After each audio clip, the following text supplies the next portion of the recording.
5 राज्यांच्या निवडणुकांचे जाहीर निकाल झाले.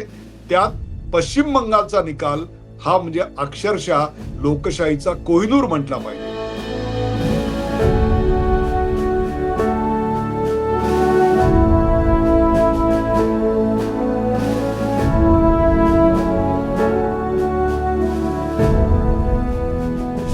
गंगा जी यहाँ बिहार से बहते हुए ही बंगाल तक पहुंचती है। पूर्व अटल बिहारी वाजपेयी जी ने भी 40 साल पहले कहा था, सूरज निकलेगा, सूरज निकलेगा, अंधेरा छटेगा, अंधेरा छटेगा, कमल खिलेगा। कमल खिलेगा। नमस्कार. द उदय निरुळकर शो मध्ये आपल्या सगळ्यांचं मनपूर्वक स्वागत. प्रेक्षको, काय दिवस आहे तुम्हाला सांगतो. काय दिवस आहे म्हणजे इंडियन क्रिकेटमध्ये वर्ल्ड कप जिंकल्यानंतर जो आनंद झालेला होता क्रिकेट प्रेमींना, तसाच आनंद आज लोकशाही प्रेमींना झालेला आहे की खऱ्या अर्थानं लोकशाहीची इकडे आज आरास मांडली गेली, आज एक पूजा मांडली गेली. आणि त्याला कारण म्हणजे पश्चिम बंगाल. पश्चिम बंगालमध्ये ममता दीदी पराभूत झाल्या. तृणमूल काँग्रेसचा धुव्वा उडाला. मी वारंवार सांगत होतो की 180 जागांपेक्षा जास्त जागा भारतीय जनता पक्षाला मिळतील आणि ममता आणि त्यांचा तृणमूल काँग्रेस हे 100 जागा मिळवू शकणार नाहीत. ते आज सत्य झालं. 5 राज्यांच्या निवडणुकांचे जाहीर निकाल झाले. त्यात पश्चिम बंगालचा निकाल हा म्हणजे अक्षरशः लोकशाहीचा कोहिनूर म्हटला पाहिजे. ही निवडणूक केवळ एका राज्यातील एका पक्षाकडून दुसऱ्या पक्षाकडे सत्ता गेली एवढी मर्यादित नव्हती, तर एक संपूर्ण अशी विचारसरणी की जी विचारसरणी या देशाच्या हिताच्या विरोधात होती, जी केंद्राला या देशांच्या सीमावर कुंपण सुद्धा बांधायला विरोध करत होती आणि तिथून खुलेआमपणे घुसखोर आणून संपूर्ण पश्चिम बंगालची डेमोग्राफी लोकसंख्या बदलून टाकत होती. एक अशा प्रकारच्या आर्थिक विपन्नावस्थेला त्यांनी पश्चिम बंगालला नेऊन ठेवलं होतं की जिकडून पश्चिम बंगालला वरती काढणं आता खूपच कठीण असणार आहे. एकेकाळी दरडोई उत्पन्नाच्या बाबतीत जर राष्ट्रीय ॲव्हरेज 100 रुपयाचा असेल तर पश्चिम बंगाल 127 वर असायचा. आज तो 70च्या खाली गेलेला आहे. पश्चिम बंगालमधून उद्योगांचं पलायन झालं. त्याची सुरुवात सिंगूर मधल्या टाटांपासून केली आणि त्याला कारणीभूत होत्या ममता बॅनर्जी आणि त्याच लढ्याचा वापर करून 2007 सालचा तो लढा आहे. 2011 साली ममता बॅनर्जी सत्तेवर आल्या आणि त्यानंतर सातत्यानं त्या निवडून आलेल्या आहेत. आणि त्याचा परिणाम काय झालेला आहे तर पहिले 34 वर्ष डाव्यांची सत्ता, ज्या वेळेला पश्चिम बंगालची पिछेहाट झाली आणि त्यानंतर 16 वर्ष ममता दीदींची सत्ता, त्यात आणखीन रसातळाला गेलं आणि त्यात भर पडली ती हिंसाचाराची. हिंसाचार हा जणू पश्चिम बंगालच्या राजकारणाचा आणि निवडणुकीचा स्थायी भाव आहे. निवडणुकीच्या काळातला दहशतवाद, ज्यांनी आपल्याला मतदान केलं नाही अशी शंका आहे, अशांच्या विरोधात मग प्रचंड मोठ्या प्रमाणात हिंसाचार, जाळपोळ, खून, मारामाऱ्या. त्याच्यामुळे भद्र लोक जे होते, ज्याच्या करता म्हणून पश्चिम बंगाल ओळखला जायचा, त्या भद्र लोकांनी मात्र या निवडणुकीकडे पाठच फिरवली होती आणि संपूर्ण पश्चिम बंगालला एक प्रकारे मरगळ आली होती. ज्यांनी जनगणमन दिलं, ज्यांनी वंदे मातरम दिलं, तिथे आता मृत्यूचं आणि दहशतवादाचं थैमान घातलं जात होतं. साधूंची हत्या पुरुलियामध्ये झाली. आरजी कार इस्पितळामध्ये एका शिकणाऱ्या इंटर्न मेडिकल मुलीवर बलात्कार आणि खून करण्यात आला आणि तो जो गुंड होता तो एका राजकीय पक्षाचा म्हणजे तृणमूल काँग्रेसचा होता आणि त्याला पाठीशी घालणाऱ्या पोलीस अधिकाऱ्याला तुम्ही बढती देऊन याच्यावर पांघरून घालायचा प्रयत्न करता. आयपॅक ही तर खरं तर खाजगी संस्था, पण निवडणुकीच्या काळात तुम्ही त्याच्यावर धाड पडल्यानंतर तिथे धावत जाता, मुख्यमंत्री म्हणून धावत जाता. तुमच्या बरोबर चीफ सेक्रेटरी आणि कमिशनर ऑफ पोलीस असतात. आणि होतं काय तर तुम्ही तिकडून पुरावे घेऊन पळून जाता. म्हणजेच एक प्रकारे न्यायालयाच्या कार्यवाहीत तुम्ही हस्तक्षेप करता. न्यायिक अधिकाऱ्यांवर मुर्शिदाबाद आणि मायडामध्ये हल्ले होतात आणि ते हल्ले इतके भीषण असतात की आपल्या सहकाऱ्यांचा जीव वाचतोय की नाही याकरता चीफ जस्टिसला रात्री 12 नंतर इथं सातत्यानं मागोवा घ्यावा लागतो. हे कशाचं बनाना रिपब्लिकचं लक्षण होतं. आर्थिक विकास नाही, धार्मिक असंतुलन पूर्णपणे बिघडलेलं बाहेरून माणसं येत चाललेली आणि बंगाली अस्मितेच्या नावाखाली केंद्राचा विरोध, हिंदुत्वाचा विरोध, रामनवमी ही कम्युनल आणि बाकी सर्व जे धर्मांचे सण आहेत ते मात्र धार्मिक, अशा स्वरूपाची मांडणी करण्यात येते आणि पश्चिम बंगालला केंद्राच्या विरोधात लढवलं जातं. या सगळ्याचा आज अंत झाला. त्यामुळे एक प्रकारे it was not a political war, but it was an ideological war. आणि पश्चिम बंगालच्या ममता बॅनर्जी आणि तृणमूल काँग्रेसच्या पराभवाचा आणि भारतीय जनता पक्षाच्या विजयाचा एकच अन्वयार्थ आहे आणि तो म्हणजे मुस्लिम तुष्टीकरण आणि हिंदू खच्चीकरण. या प्रकारच्या राजकारणाला आता भारतीय राजकारणात मूठमाती मिळालेली आहे. यापुढे जी राज्य मुस्लिम तुष्टीकरण आणि हिंदूंचं खच्चीकरण करतील त्यांना भारतीय जनता त्यांची जागा दाखवून देईल. हेच तामिळनाडूमध्ये पण दिसलं. स्टॅलिन यांनी काय केलं होतं तर हिंदूला, सनातन धर्माला हा विरोध त्यांनी दर्शवला होता. सनातन धर्म म्हणजे डेंग्यू अशी संभावना केली होती. त्यांना त्यांची स्वतःची जागा सुद्धा राखता आली नाही.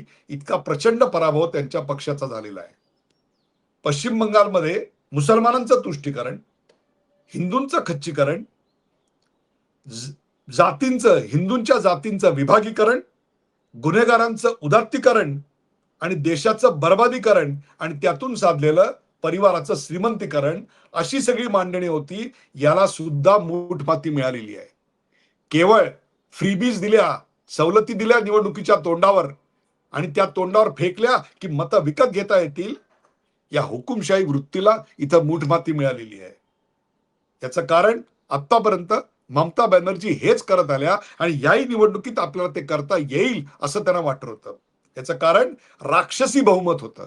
10% फरक होता आणि तो 10% जो फरक होता, तो 10% फरक त्यावर मात करत 6% भारतीय जनता पक्षाच्या बाजूनी त्याच्यावर मतदान झालं. म्हणजे किती मोठा स्विंग आलेला आहे तो आपल्या लक्षात येईल. अर्थात प्रत्येक भागामध्ये पराभव झालाय. जसं आपण क्रिकेटमध्ये एकदा म्हणतो की जिंकणारी जी बाजू आहे, they batted well, they ball well, they fielded well, they took great catches, they save runs. तसं प्रत्येक भाग असेल पश्चिम बंगालचा, त्या प्रत्येक भागामध्ये भारतीय जनता पक्षाची स्ट्रॅटेजी उत्तम ठरली. त्यांचे उमेदवार योग्य होते, त्यांचा प्रचार योग्य होता. प्रचारात कुठेही ममता दीदींवर टीका झाली नाही, तर ममता बॅनर्जी यांच्या या सगळ्या शासनाच्या धोरणावर मात्र टीका झाली.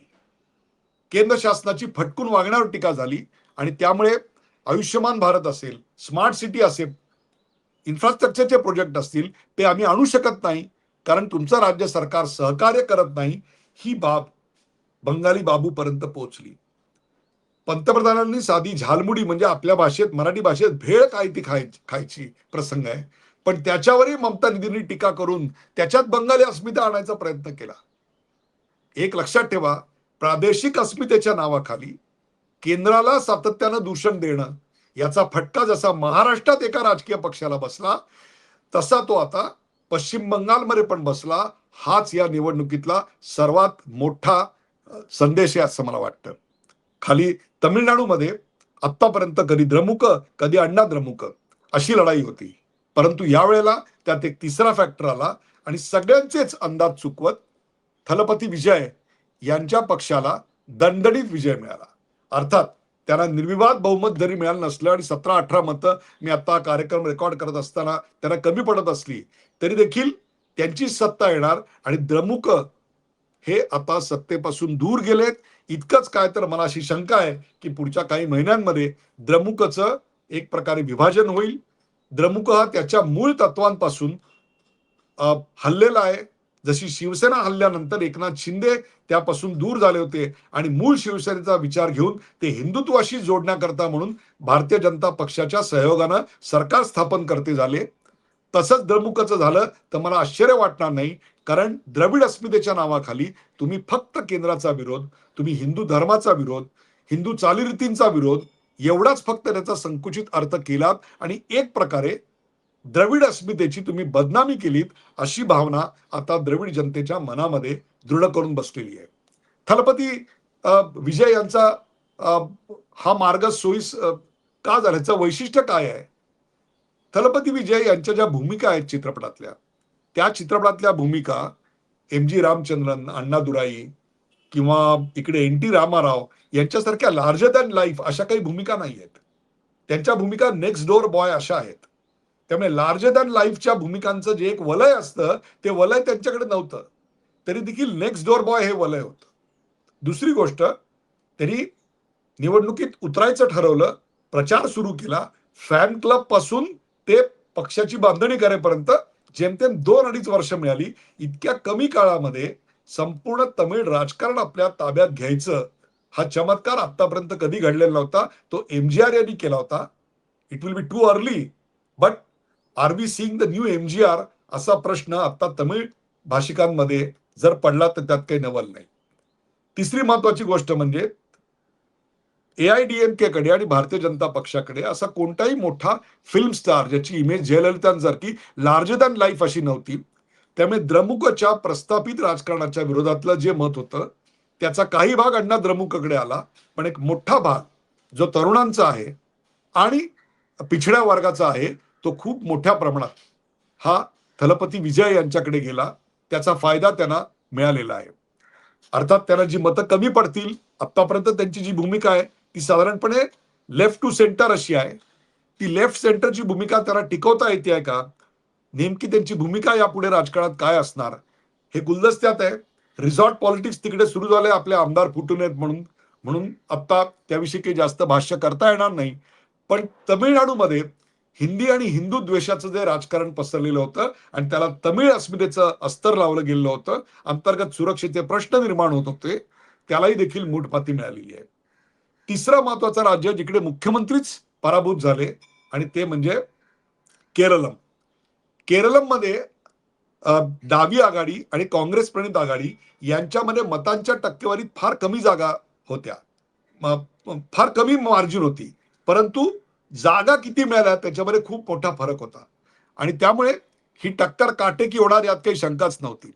परंतु डाव्यांच्या आघाडीने ज्या प्रकारचं राजकारण केलं होतं, ज्या प्रकारचं प्रशासन दिलं होतं, त्यावर जनता नाराज होती हे तिकडच्या प्रवासात दिसत होतं. परंतु त्याचं रूपांतर मतात होईल का याविषयी शंका होती, ती मात्र या निवडणुकीने संपवलेली आहे. आणखीन एक महत्वाची गोष्ट म्हणजे तिथे रोजगाराचा खूप मोठा प्रश्न आहे. तिथल्या वातावरणामुळे, मिलिटंट असलेल्या ट्रेड युनियनमुळे तिकडे रोजगार येत नाहीत, कारण उद्योगधंदे येत नाहीत, गुंतवणूक येत नाही. ती गुंतवणूक येण्याकरता म्हणून प्रशासन अधिक प्रोएक्टिव्ह असलं पाहिजे, परंतु तसं प्रशासन नव्हतं. त्यामुळे पिनारी विजयन यांच्या राजकारणाची इथे अखेर झाली आणि त्यांच्याबरोबरच डाव्या विचारसरणीची अखेर झालेली आहे. याचं कारण पूर्वी डावी विचारसरणी ही पश्चिम बंगालमध्ये किंवा केरळमध्ये नाहीतर त्रिपुरामध्ये असायची. दोन्हीकडे पराभव जेव्हा झाला होता तेव्हा त्रिपुरामध्ये त्यांनी त्यांचं आव्हान जिवंत ठेवलं होतं, पण आता मात्र केवळ भारतामध्ये त्यांचा पराभव झालेला आहे. तर संपूर्ण दक्षिण आशियातून डावी विचारसरणी म्हणजेच डावी वाळवी ही बाहेर पडलेली आहे. आणखीन एक महत्वाचं राज्य ते म्हणजे आसाम. आसाममध्ये अपेक्षा होती त्याप्रमाणे हेमंत बिस्व शर्मा यांच्या नेतृत्वाखाली भारतीय जनता पक्ष जवळपास 100 जागांच्या आसपास 126 पैकी आता जाऊन पोहोचलेला आहे. त्यामुळे त्यांनी सरकार स्थापन करणं हे आता क्रमप्राप्त आहे. त्यांचा चेहरा मुख्यमंत्री पदाचे उमेदवार म्हणून एक प्रकारे पुढा केलेला होता. त्यांनी आतापर्यंत जी डिलिव्हरी दिलेली आहे प्रशासनाची त्याला मिळाली पोचपावती आहे. त्यांच्या पत्नीवर 4-5 काय पासपोर्ट असल्याचे आरोप केले होते, ते आरोप देखील खोटे होते, ते देखील या निमित्ताने पुढे आलेलं आहे. एक आक्रमक, आश्वासक अशा प्रकारचा हिंदू नॅरेटिव्ह टाकू शकणारा एक नेता म्हणून हेमंत शर्मा बिस्वास जे नेक्स्ट भारतीय जनता पक्षामध्ये आहे, त्यात त्यांचं नाव आता अग्रक्रमानं घेतलं जाईल.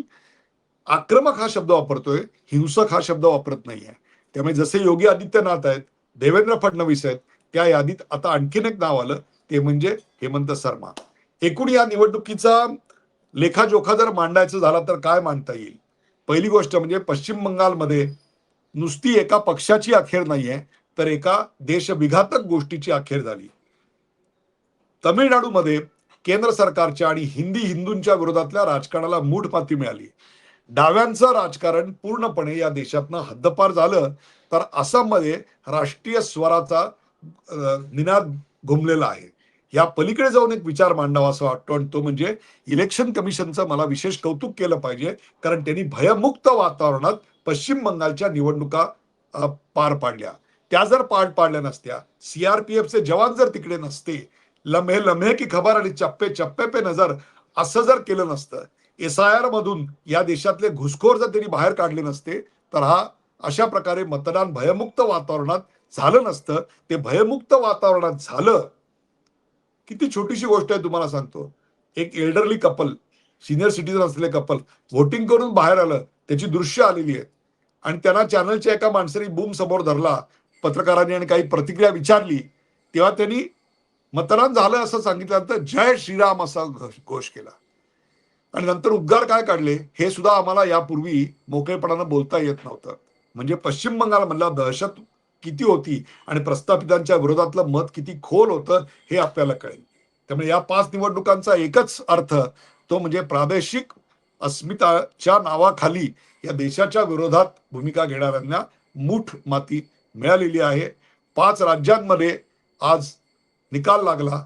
त्यात पश्चिम बंगालमध्ये आणि आसाममध्ये निर्विवादपणे भारतीय जनता पक्षाची सत्ता, तर तमिळनाडूमध्ये AIADMK प्रणित आघाडीत सहभागी असल्यामुळे उद्या जर विजय यांनी त्यांचं सहकार्य घ्यायचं ठरवलं, तर त्या प्रशासनामध्ये शासनामध्ये एक प्रकारे पहिल्यांदा भाजपची एंट्री, आणि केरळ या राज्यामध्ये जरी सत्तेत नसले तरी देखील अस्तित्वाची दखल या खाली मात्र भारतीय जनता पक्षाचं नाव घ्यायला लागेल. पुद्दुचेरीमध्ये मागची ओळ जी होती ती पुढे खेचली गेली. त्यात 3 जे उमेदवार असतात ते नॉमिनेट असतात, आणि 30 जे आहेत ते इलेक्ट केले असतात. त्यात भारतीय जनता पक्षाला निर्विवाद सत्ता मिळालेली आहे. महाराष्ट्रातल्या निवडणुकांमध्ये राहुरीमध्ये अक्षय कर्डिले विजयी झालेले आहेत, आणि बारामतीमध्ये सुनेत्रा पवार या देखील पोटनिवडणुकीत विजयी झालेल्या आहेत. हा होता या सगळ्या निवडणुकांचा लेखाजोखा. हा कार्यक्रम आपल्याला कसा वाटला ते मला जरूर कळवा. कॉमेंट करा, लाईक करा, शेअर करा, सबस्क्राईब करा. पाहायला विसरू नका द उदय निरुडकर शो.